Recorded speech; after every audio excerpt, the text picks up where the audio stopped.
भाई आपकी बड़ी शिकायत थी कि तानाशाही है, कोई नहीं बोलता, सिर्फ दो लोग सरकार चलाते हैं। अब तो सब बोल रहे हैं, अब खुश होना चाहिए कांग्रेस को। यूपी में बोल रहे हैं, महाराष्ट्र में बोल रहे हैं, बंगाल में बोल रहे हैं, बिहार में बोल रहे हैं, सब बोल रहे हैं अब तो।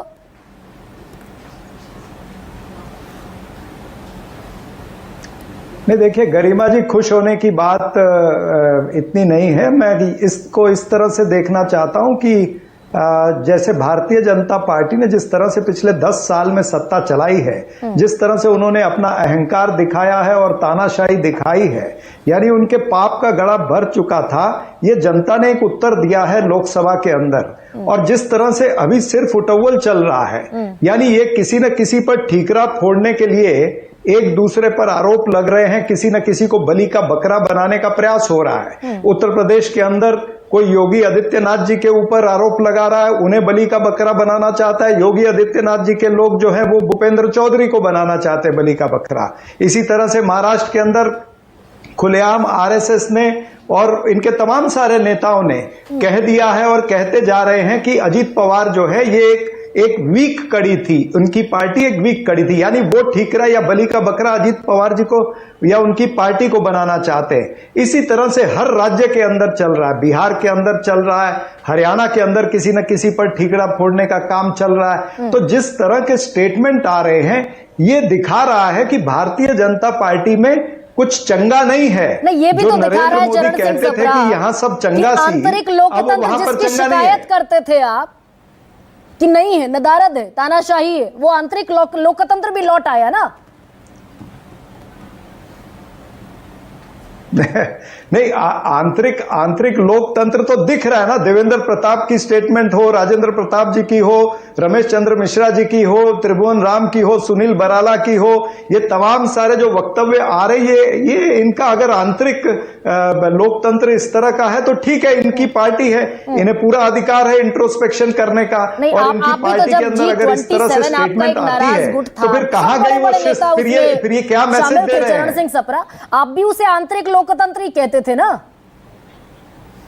हमारे यहां बोलने की आजादी है, हम स्वतंत्रता देते हैं अपने कार्यकर्ताओं को, नेताओं को बोलने की। वो सब जो धड़ा था G27।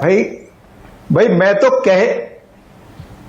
ना मैं तो कह ही रहा हूं ना, लेकिन हमारे से ज्यादा शिस्तबद्ध ये हमेशा क्लेम करते हैं। हाँ। भारतीय जनता पार्टी आज तक क्लेम करती आई है कि कांग्रेस पार्टी से ज्यादा शिस्तबद्ध पार्टी जो है वो भारतीय जनता पार्टी है। तो अभी शिस्त कहां गई? शुवेंदु अधिकारी को शिस्त भी सिखाई है आपने, वॉशिंग मशीन से धो करके तो निकाल दिया।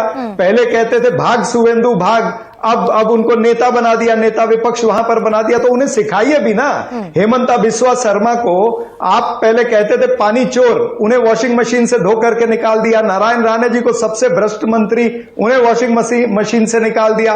तो जिस तरह से आपने वॉशिंग मशीन से निकाला है एक एक नेता को, जनता ने देखा है।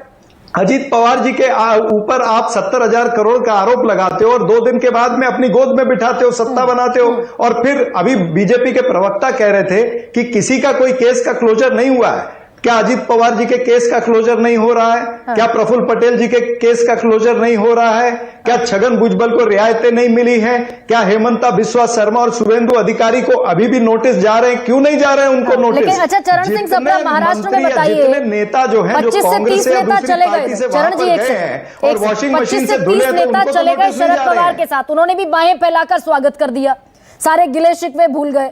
कल की तारीख में फर्ज कीजिए छगन भुजबल भी चलेगा और फिर परसों की तारीख में अजीत पवार भी अगर इधर एनसीपी में आ जाते हैं, तब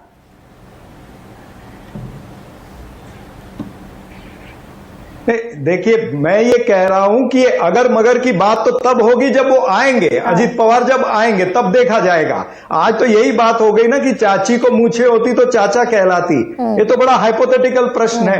हाइपोथेटिकल प्रश्न के ऊपर आज उत्तर देना वो उचित नहीं होगा। हाँ। लेकिन जो नगर सेवक आए हैं या जो इनके नेता आए हैं आज शरद पवार जी के पास में, वो तो खुलेआम ये कहते हुए आए हैं कि हमें अजीत पवार जी के नेतृत्व पर भरोसा नहीं रहा, या जिस तरह से हमको वहां पर ट्रीटमेंट मिल रहा है भारतीय जनता पार्टी के साथ में, वो हमें पसंद नहीं आ रहा है। इसीलिए वो यहां पर आए हैं। तो जो आज की वस्तु स्थिति है वो ये दिखाती है कि जो लोग वहां पर गए थे, दूसरी तरफ गए थे, उन्हें वहां पर ठीक ट्रीटमेंट नहीं मिल रहा है, उन्हें वहां पर विश्वास नहीं आ रहा कि आगे का जो राजनीति है या राजकारण जो है वो वहां पर ठीक ठाक चलेगा। फिर भी लेकिन चरण सिंह सप्रा के पास में वापस आए हैं। अब वो शरद पवार जी लेकिन के गुंजाइश इतनी बाकी है कि इतनी हार के बावजूद एनसीपी वहां महाअघाड़ी के साथ नहीं, महायुति के साथ मिलकर चुनाव लड़ने की बात कर रही है।